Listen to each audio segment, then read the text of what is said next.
그러면 저번에 그 약간 대출이 안 된 케이스가 네. 어떤 케이스인지 잠깐 말씀해 줄 수 있나요? 분양권과 입주권이 있었던 거죠. 조정지역 내에 네. 주택이 없다라고 생각하신 아. 거죠. 사실은 분양권과 입주권이 주택으로 저희가 대출할 때는 주택으로 보거든요.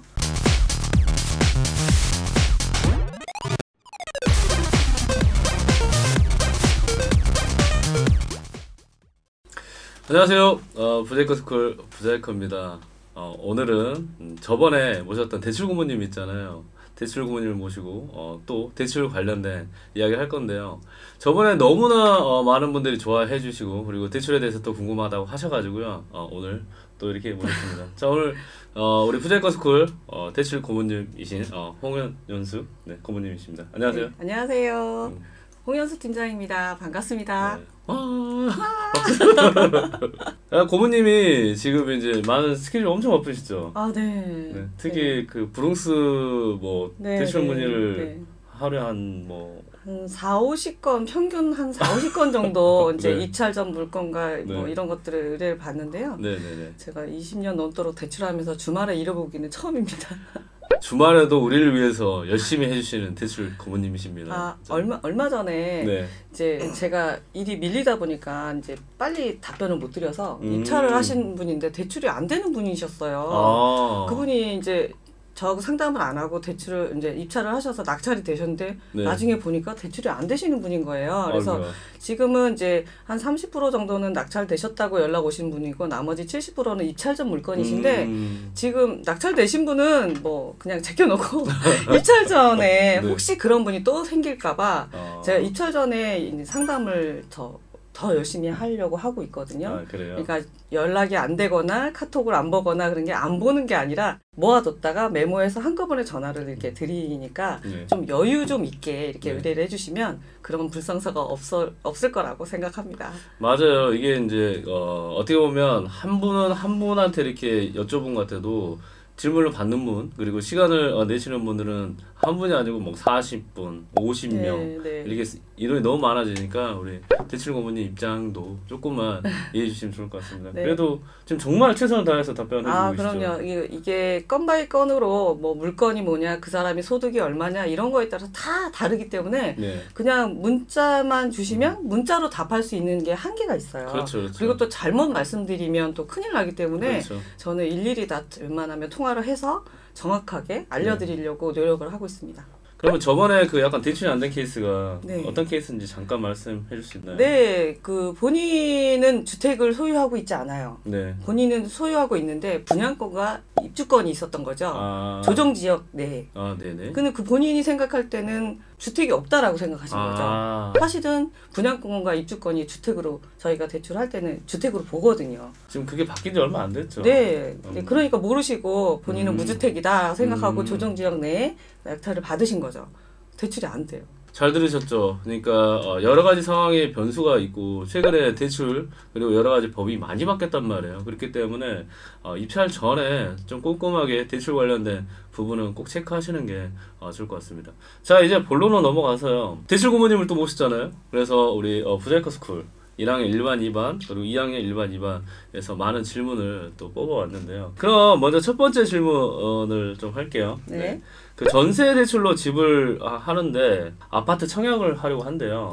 하는데 당첨이 되면 또다시 대출을 받을 수 있는지 그리고 잔금 때 부족하면 전세 놓을 수 있는지 이제 이런 질문에서 포인트가 뭐냐면 내가 분양권을 조정 대상 지역이냐 비조정이냐 투기냐 어디에 있느냐가 중요하죠. 그냥 이렇게 물어보면 답변을 할 수가 없어요. 그러니까 통화를 하게 되는 거고 본인의 분양권이 비조정이다 그럼 상관없어요. 전세를 놓든 뭐라든 상관없는데 만약에 조정 대상 지역 이내에 분양권을 받는다라고 하면 방법이 또 있죠. 근데 무주택자는 별로 상관이 없어요. 1주택 이상자가 좀 문제가 되고요. 무주택자는 처분 조건이 들어가지 않기 때문에 무주택자인 경우에는 잔금이 모자라시면 뭐 전세를 놓으셔도 상관없어요. 그래요? 단지 전입 조건이 있기 때문에 전입을 하셔서 주민등록 등본을 첨부를 해서 은행에 보내주셔야 돼요. 그게 제가 알기로는 뭐 6개월? 네, 6개월 정도 유지 조건이라는 게 있는데 그게 6개월을 유지하지 않으면 대출을 어떻게 상환해야 되는 건가요? 아닙니다. 그러면요? 은행에 등본만 제출하시면 돼요. 비조정일 경우에는 네. 상관없고요. 그러니까 질문을 해주실 때도 어디 지역에 있는가 네, 이게 네. 굉장히 중요한 네, 포인트잖아요. 그렇죠. 예, 예. 예전 같은 경우는 뭐 그런 게 없었지만 지금은 규제 그리고 비조정, 네. 조정 이 두 개로 나눠서 질문을 해주시면 훨씬 더 답변하는 그렇죠. 게 수월하시잖아요. 문자를 주실 때도 보면 저는 네. 1주택자이고요. 네. 뭐 이렇게 얘기하시면 1주택이 어느 지역의 1주택인지에 따라서 달라지죠. 그렇죠, 그렇죠. 예, 비조정 같은 경우에 비조정으로 하시면 이제 입찰을 하시면 처분 조건이 아니니까 상관없지만 네네. 조정이나 뭐 아니면 투기 지역 내에 1주택이다라고 하면 담보 비율도 그렇고 처분 조건이 들어가니까 말이 완전하게 대출이 달라지죠. 예. 그렇죠. 네. 그리고 뭐 1억 이하에는 뭐 주택수로 포함이 되지 않는다. 그거는 취득세 관련해서 네, 되는 거잖아요. 취득세에 포함됩니다. 네, 그리고 조정 대상, 비조정 대상 해서도 뭐 네. 대출에도 주택수가 늘어나면 그만큼 네. 담보 비율이라고 하잖아요. 네네. 네, 그런 거에 대해서 또 유의를 해야 되고요. 네네 맞습니다. 그래서 네. 제가 한 분 한 분 다 통화하는 이유가 그래서 그래요. 잘못 말씀드릴 수는 없으니까 네네네. 네. 최대한 이렇게 많이 좀 알려드리려고. 근데 점점 이제 방송 나가고 네. 그 다음에 통화하신 분들이 주위에 있는 분들하고 같이 얘기를 소통을 하시다 보니까 조금씩은 많이 알아가시는 것 같아요. 다행히. 예. 맞아요. 두 번째 질문에서는 이제 규제 지역 내 네. 오피스텔인데 이게 주거로 네. 사용되지만 공부상은 뭐 오피스텔로 네. 되어 있는 것 같아요. 이게 대출 70% 가능한지.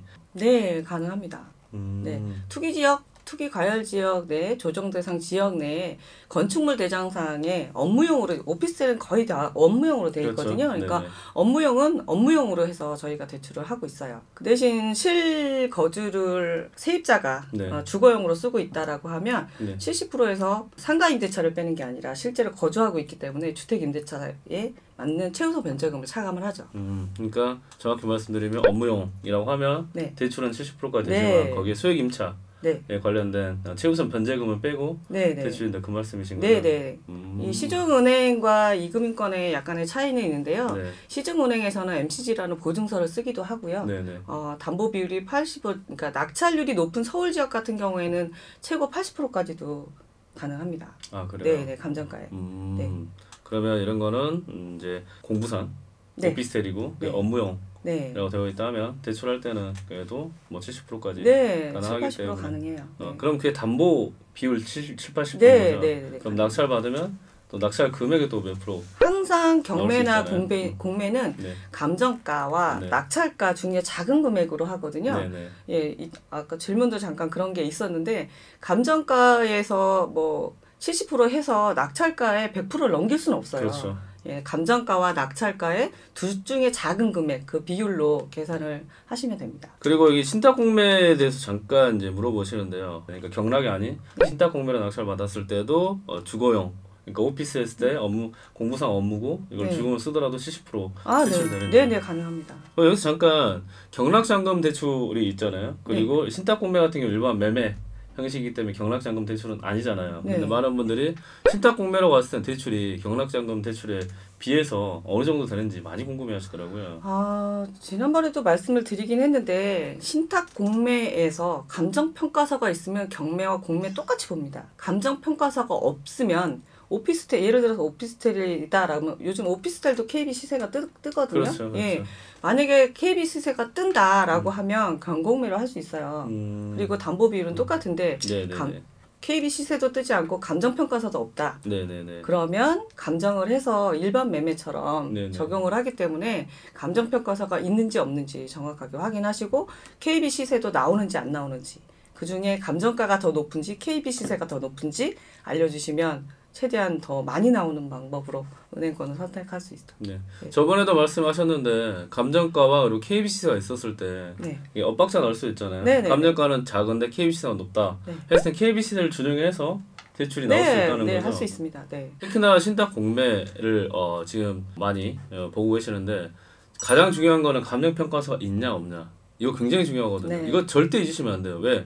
감정평가가 없다라고 하면 담보대출이잖아요. 네. 그렇기 때문에 은행 담보대출로 가면 굉장히 짜지잖아요. 네, 맞습니다. 내가 원하는 만큼 대출이 안 돼서 네. 네, 또 자금 계획에서 또 잘못될 수도 있잖아요. 감정평가 요즘 최근 이제 부자이커님 강의 듣고 신탁 공매 쪽으로 많이 이제 문의를 하시는 분들이 있는데 네. 보면은 입찰 전에도 보면 그 KB 시세가 네. 있는데 감정평가서가 없는 경우도 있어요. 근데 네. 그런 경우에는 신탁회사에서나 이런 비용들이 나가잖아요. 네. 감정을 하게 되면 그렇죠. 그러니까 시세가 나와 있는 감정을 안 하는 경우도 있어요. 네, 그런 경우는 시세가 나와 있으니까 네네. 시세를 준용하면 되거든요. 네네. 그러니까 그런 건 상관이 없지만 그 외의 물건들이 감정평가서가 없다. 예를 들어 상가, 토지 뭐 이런 것들이 감정평가서가 없다. 그러면 굉장히 난처해지는 일이 생기죠. 정말 이건 주의해야 됩니다. 네. 정말 주의해야 될 케이스고 특히 상가 그리고 토지에 감정평가 없게 되면 낙찰을 싸게 받아도 대출이 많이 안 될 네, 경우가 많기 네, 때문에 네. 그런 부분에 대해서는 꼭 자금 계획 알아보고 투자하시는 것이 가장 좋습니다. 너무 감사해요. 그리고 이거는 정말 저도 굉장히 궁금한 질문이거든요. 네. 대출 고문이시는데 경락 잔금 대출 말고 네. 생활안정자금 대출이나 네. 이런 거를 혹시 문의해도 되는지. 네. 가능은 하세요. 근데 저 생활 안정 자금이 네. 저희는 지금 우리 브롱스는 투자 목적이시잖아요. 그렇죠. 생활 안정 자금이라고 해서 덥석 받으시면 안 됩니다. 왜 그렇죠? 최근에 우리 브룽스 회원님이 투자를 하려고 네. 본인의 아파트로 생활 안정 자금을 받으셨어요. 어. 근데 생활 안정 자금은 뭐냐면 정말 말 그대로 생활 안정 자금이에요. 네. 내가 생활을 하기 위한 자금으로 대출을 뽑았는데 네네. 이 돈으로 투자하지 마라라는 각서를 쓰거든요. 네네네. 그리고 나서 그걸 잊어버리신 거예요. 네네네. 낙찰을 받으셨는데 네. 그것 때문에 기존에 있는 대출을 다 상환해야 되는 거예요. 이 새로 낙찰받은 물건을 대출을 받으려면 기존에 있는 물건들을 대출을 다 상환해야 되는 거예요. 그 왜 그렇게 되는 거죠? 말 그대로 생활 안정 자금으로 자금을 쓰기로 했는데 투자를 하면 투자를 안 되는데 했으니까 그 각서를 쓰거든요. 이 돈으로 부동산을 취득하지 않겠다라는 각서를 쓰고 네. 대출을 받는 건데 네네. 투자를 했잖아요. 그렇죠. 네. 그래서 최근에 난리가 나셔가지고 제가 브룽스 회원님들 지금 여러 살렸습니다 지금.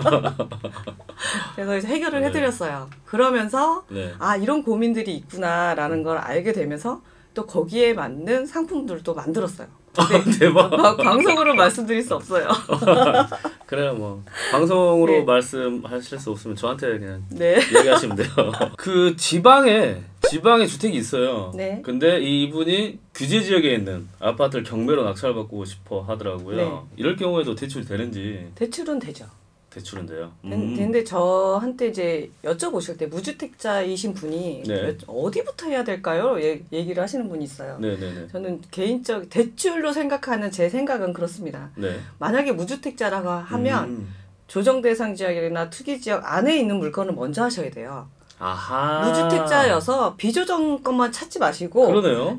조정 대상 지역, 투기 과열 지역에 있는 물건을 먼저 하시고 그리고 나서 비조정으로 가시는 게 낫죠. 처분 조건이 아니니까. 그러네요. 근데 비조정에 먼저 받으시고 그리고 나서 투기로 가려고 하면 처분 조건이 들어가요. 처분 조건. 네.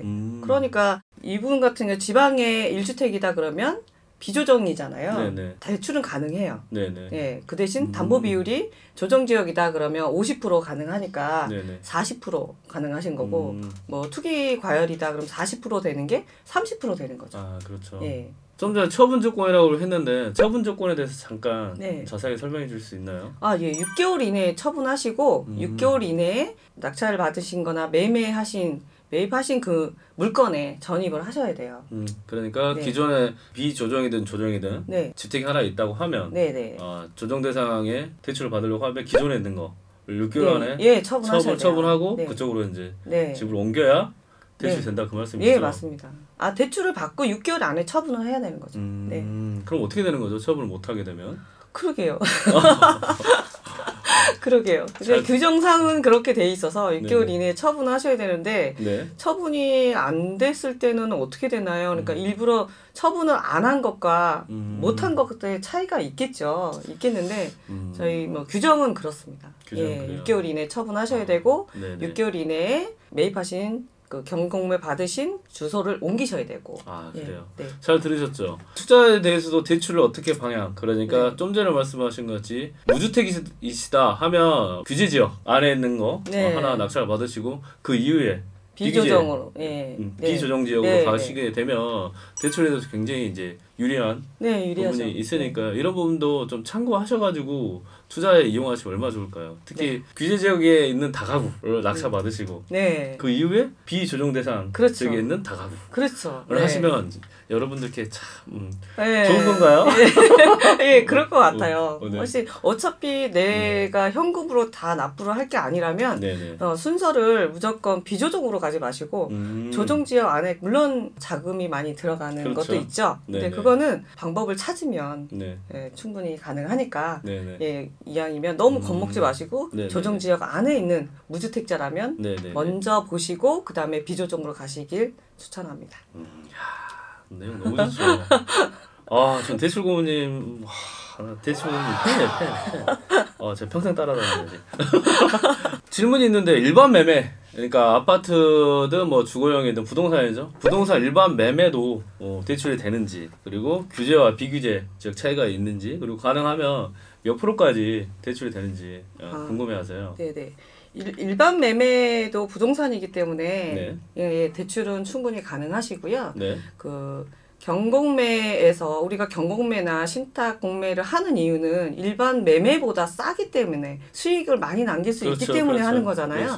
근데 만약에 이 질문처럼 금매라고 하면 굉장히 싸게 나온 물건이잖아요. 그러면 그런 물건이 있다라고 하면 잡으셔야죠. 수익이 나는 물건이다 하면 잡으셔야 되고 물론 대출도 제가 할 수 있습니다. 그 보통 금매라고 하면 KB 시세가 예를 들어서 3억이다.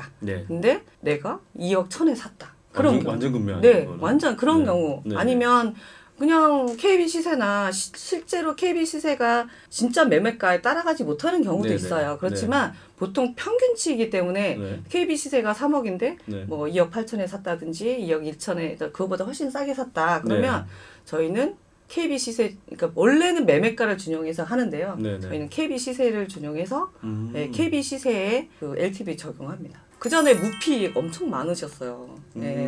분양권 같은 거 사셔가지고 엄청 싸게 사시고 KB가 오르니까 세입자 일부 두고 그래서 무피 하신 분들도 사업자로 많이 받으셨거든요. 근데 지금은 사업자 대출이 안 되니까 감안을 하시고 조정 대상 지역이다 그러면 개인으로 50%, 주택이 있으면 40% 이렇게 적용하시면 돼요.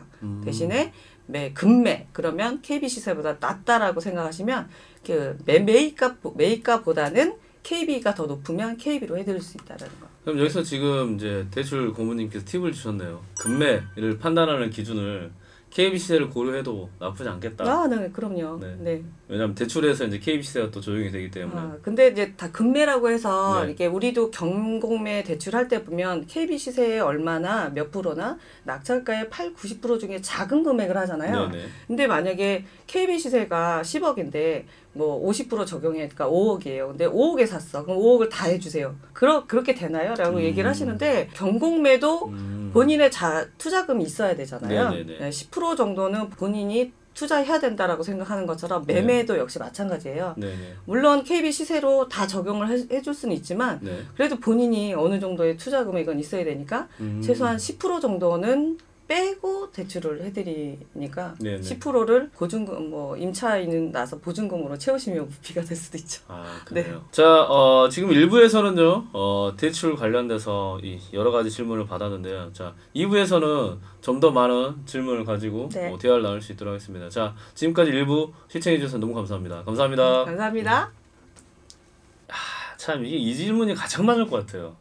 말소기준 권리보다 먼저 전입한 사람이 있을 때 이런 물건에 대출이 가능한지.